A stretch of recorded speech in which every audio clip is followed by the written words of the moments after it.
about y'all, but I'm serious about this shit. I'm not spending another... I'm going to apologize, but not in the way that you think. And we're going to talk about these Natasha dolls for maximum engagement also. This clip misrepresents the black population. I found about as many influencers supported the boycott as opposed it. No, it was no. Please explain to me how we're going to fight racism with racism. Oh, no, why? But even this is not right. Let me show you. If we assume 1 million black people support a boycott and 1 million black people oppose a boycott, we are forgetting about all the people who do not give a fuck. How many black people are touching grass? How many black people have a real job? Let me give you another outrageous example. I'd like to place an order. Pick up order, what would you like? Pick up order. Look at this racist piece of shit. And there's 3,500 likes on this. A large order of Flea's Howard chicken, garlic fried shrimp. The garlic shrimp? Yes. Yes, of course. But this influencer and 7,000 other people found this distasteful. But we have to remember, how many do not give a fuck? The don't give a fuck population is undefeated. Whenever you see something super offensive, you have to think about this pie chart. How many people actually don't give a fuck? Let's do another clip. Talking about I'm trying to get girls. Bro, it's not the topic here, bro. You a black man. They gonna see you as a monkey. I mean, not even like...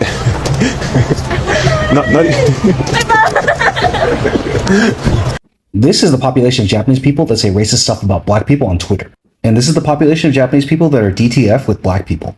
And this is the population of Japanese people who say racist stuff about black people on Twitter and are down to fuck. So when you see engagement bait like this, you have to think about what this pie chart looks like. Now, how many Chinese people do you think are opposed to Natasha dolls? And how many do you think do not give a fuck about Natasha dolls? Follow me because I'm going to make a video about how the 1350 narrative is stupid when you look at it with pie charts. Get your fucking head out of your ass for 1 second, okay? All Asian people could agree with me on this one.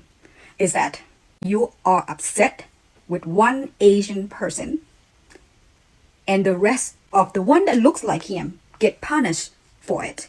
That's the questions that we're asking. It's not because, oh my God, we're losing a business that you're not going to shop with us. No.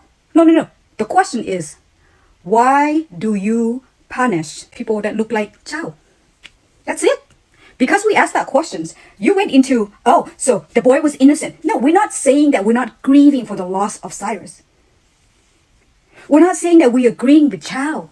We're not arguing about anything in that matter. But we're asking, if you're not happy with Chow, go punish Chow. Why do you targeting collectively because we look alike? What? And because we asked that, you think that we're okay with shop owner to kill a young innocent man? Now, that's projection, sweetheart. That's not coming from me. I grieve and I feel mourn the loss of a life. Okay? No life should be lost. That's it. I'm not arguing about that. I'm saying Asian people out here are asking, why do we get punished? Because you're not happy with one person that looks like us. And since you're not gonna get it, I assume that because you're operating through the emotion, okay? It's high right now, I get it. Let me cradle you for 1 second, okay? So here we go. Imagine this, okay? There's a family, okay? Mom, dad, and 5 children. 4 live out of state, in school or whatever, live their life. A youngest one live with parents. All 5 of them get access to support funding from the parents. One day, the youngest one stole dad's watch and sold it. Dad found out, got upset. He freezed all the bank account. And then other children call and say, what's up with the bank account? I can't access. And dad say, well, I'm upset with your brother. He stole my watch. And now the 4 children are asking, okay, our younger brother stole your watch. We had nothing to do with it. But why we're prevent from accessing to the fund? Because the older kids asked that question, dad immediately went into, oh, so you agree that your brother has the right to steal my watch and sell it? That's not what they say. They said, why is it one person's actions affecting us? That's the whole point here. Something is shifting across America and people are paying attention. Customers are walking away, businesses are feeling the impact, and conversations that many avoided for years are now happening out in the open. Now, whether people agree or disagree with the boycotts, one thing is undeniable. When consumers move together, they send a powerful message. Welcome back to Global Trends. If you're new here on the channel, please don't forget to like this video, subscribe, and turn on notifications so you never miss the biggest stories shaping our world. Now, let's get into it. Hey y'all, so come with me as I visit this black-owned nail salon in the East Aurora area. As you all know, if you've been following my journey, I totally dislike sitting in a nail salon. Just due to the nature of my business, I'm always on the go. I don't have the time. So my past experience in black nail salons is I've been waiting far too long, and so that's why I've just never sought out any. In 1 mile, turn right on North Eola Road. At the height of everything that's going on, and then the Asian guy, and I'll post his video so you can see it, like daring us to stop patronizing their businesses. I love when the black community says, let's boycott Asian businesses. Please do. I'm just gonna give him what he asked for. And so, come with me. I'll let y'all know how it goes. Talk to you soon. All right, y'all. Here we are. We pulled up. The place was very easy to find. More than enough parking. I was greeted at the door. Friendly attitude. The aesthetic was on point. The place was clean. My services was done by Miss Whitney herself, which is the owner. You guys, they had libations, which I did not get a chance to indulge, but I will most definitely be back. I loved everything about her vibe, her energy. It was all on point. I loved my gel builder for my manicure. I loved my pedicure. I cannot wait to book my next appointment. And you all make sure that you go and check out this beautiful black woman and her black-owned business right there in Aurora, Illinois area. I might get canceled for this, but I don't really care because I don't have a LinkedIn for you to find me. This message is for all the large Asian creators that support Asian businesses being boycotted. Now we're all catching strays for Rick Chow. Like the discourse I've seen of Asian creators saying that we deserve to get boycotted are the same creators that attended those rallies and have continuously spoken up about Stop Asian Hate. Like, did you guys really care about what was happening, or did you use that as an opportunity to gain clout and followers? Because what I'm seeing is the same creators that use our rally and many other Stop Asian Hate rallies are now saying boycott Asian businesses as if they were not key players in the Stop Asian Hate movement. So yeah, fuck all y'all, because I see right through your bullshit. I don't care what race you are, you cannot police one community on how they should spend their dollars and who they should spend their dollars with. Now, with that being said, it seemed like these Asian businesses, this Asian relationship in black American communities is very predatorial and it's not transactional, because if you go to a Koreatown, if you go to a Japanese town, if you go to a Chinatown, there's no black American businesses in those areas or that community. And we could go on in any other community, a Ethiopian district, a African town. They have African towns. There's no black American businesses in none of these sections, right? But you have their businesses all throughout black American communities. So once again, this seems like a very predatory relationship. She goes on to say, well, you know, these businesses was the ones that funded to stop the Asian hate movement. No, indirectly, whether black Americans was out there protesting side by side with Asians or not, your black American dollars funded this stop the Asian hate movement. Yeah, because that's where they got the money from. Remember, their businesses is in black American communities, but black American businesses are not in their communities or any other bodies' communities. So for you to sit up here and try to indirectly say, well, you know, people saying they're not going to support Asian businesses. No, that's not what they're saying. They're saying that they're not going to support Asian businesses in black American communities. And plus, all the products they have in the black American communities is poison, right? You're not setting up no Whole Foods or Trader Joe's in black American communities. You're selling fried chicken. If I want to get a heart attack or high cholesterol, I'd rather buy my fried chicken from a black American person. I'm sorry, that's who originated it, right? If I want to buy some liquor, some hen dog, I'd rather buy the poison from the black American. So it's not like they're providing any health equity in the black community. All this stuff is poison. right? But yeah, once again, you can't police how one community spends their dollars. And if they don't want to shop with you, they don't have to shop with you, right? And this is not a transactional relationship. This seems predatorial. The Asian community who was on TikTok who was saying ridiculous stuff about how you use TikTok and that's made by China and blah, blah, blah. Listen, we're not boycotting China. We're not boycotting the continent of Asia. We thought the American was implied. See, the problem is that you think that we're talking about the whole continent of Asia. No, we're talking about Asian Americans. Y'all are here.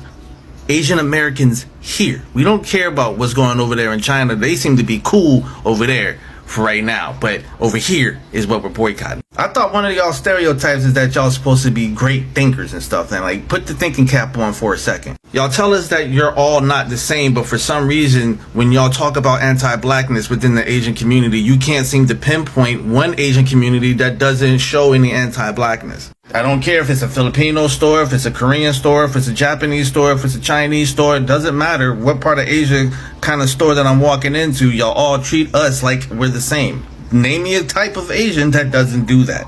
And to top things off, to try to tell us that our money doesn't mean anything to y'all, that you don't need us. Okay, try being a little stereotypical and start doing the math, because it ain't mathing.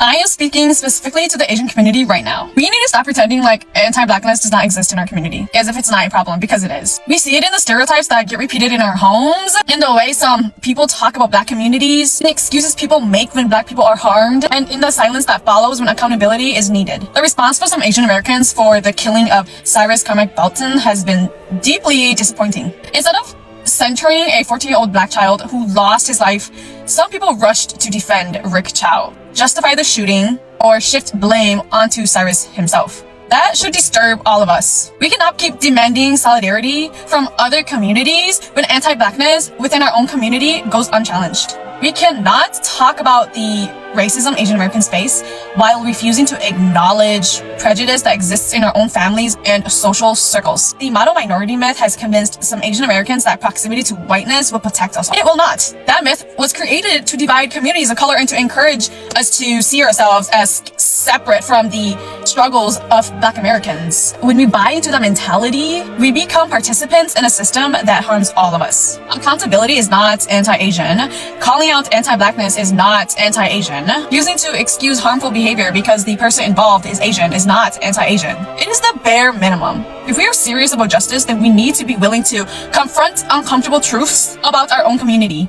That means challenging anti-black comments when we hear them. That means rejecting stereotypes. That means listening when black people tell us about their experiences. And that means recognizing that solidarity is a commitment. It is not a slogan that you wear, that you can just slap on whatever you want. Cyrus Carmack Belton deserved to grow up.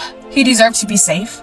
He deserved better than the assumptions and the fears that ended his life. As Asian Americans, we have a responsibility to confront anti-blackness wherever it exists, including within our community. This is why I keep on screaming black owned.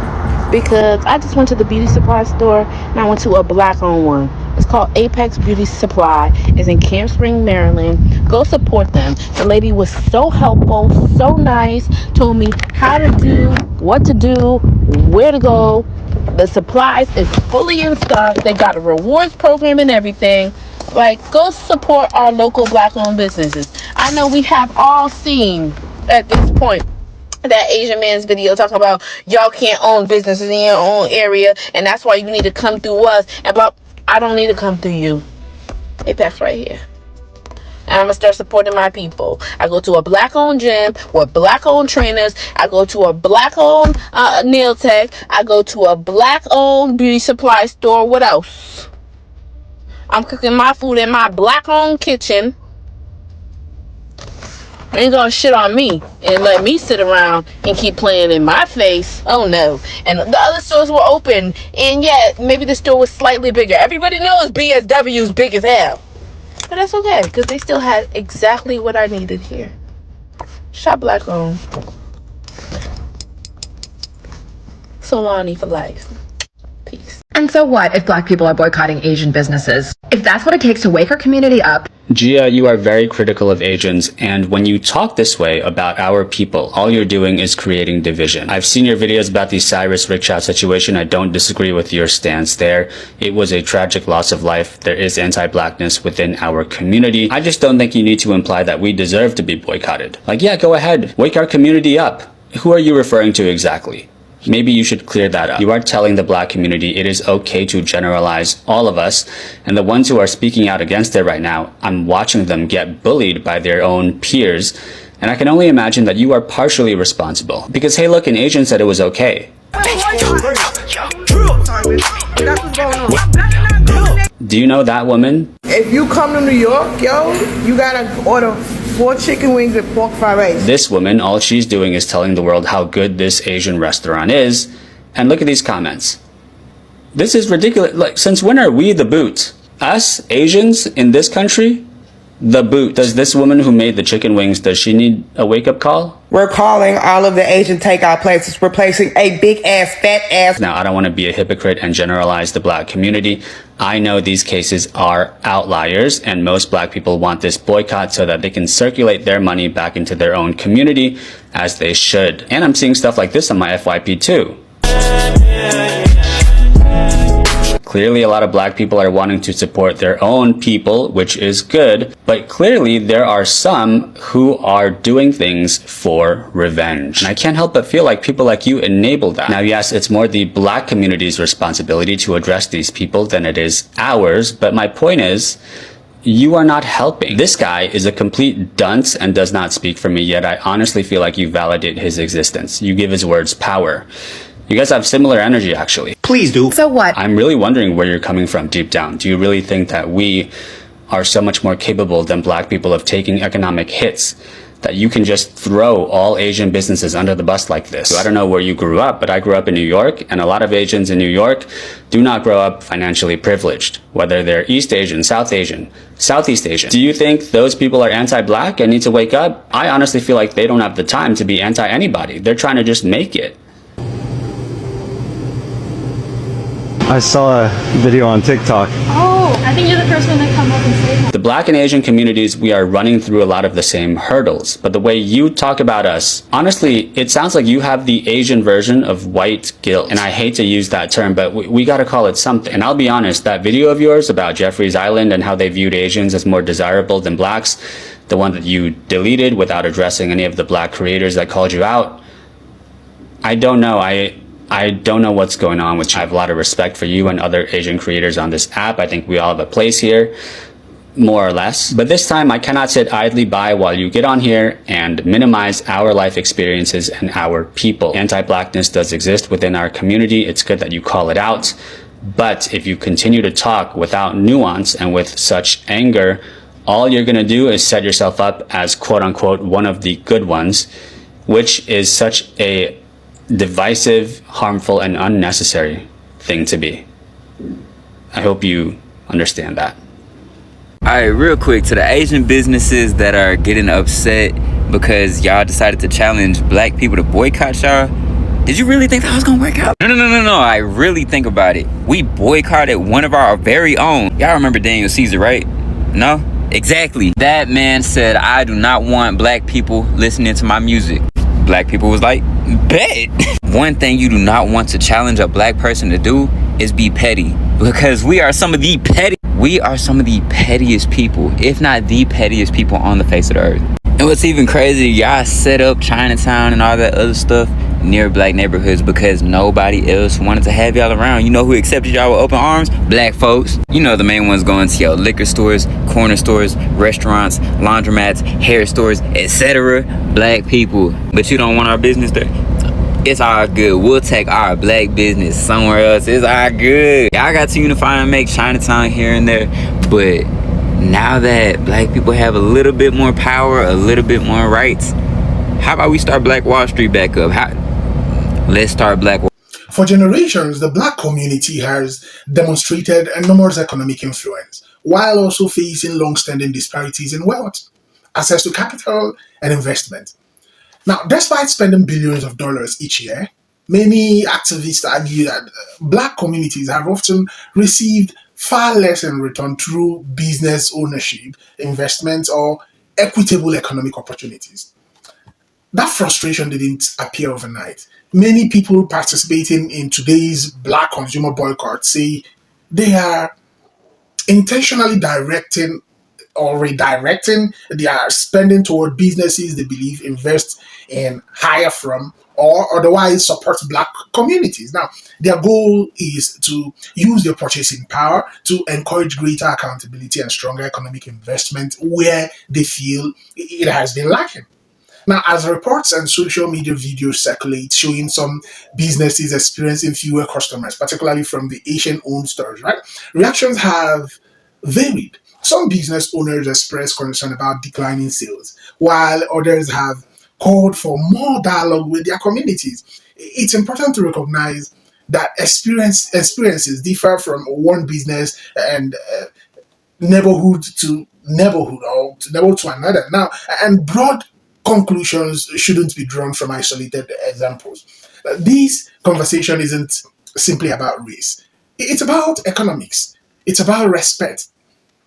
It's it's about recognizing that every dollar spent is also a vote for the kind of community people want to help build. For decades, Black Americans have repeatedly been told that voting matters. And now, many are saying that spending matters just as much.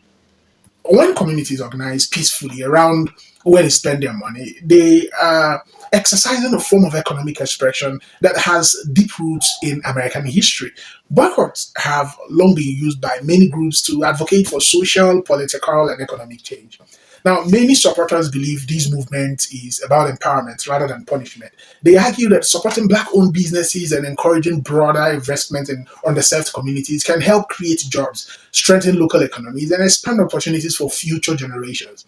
Now, at the same time, it's also worth acknowledging that many small business owners of every background operate on thin margins and may not have control over larger social or economic issues. Now, constructive conversations and community partnerships can sometimes be just as important as economic pressure. Still, the emotions driving these moments are very real.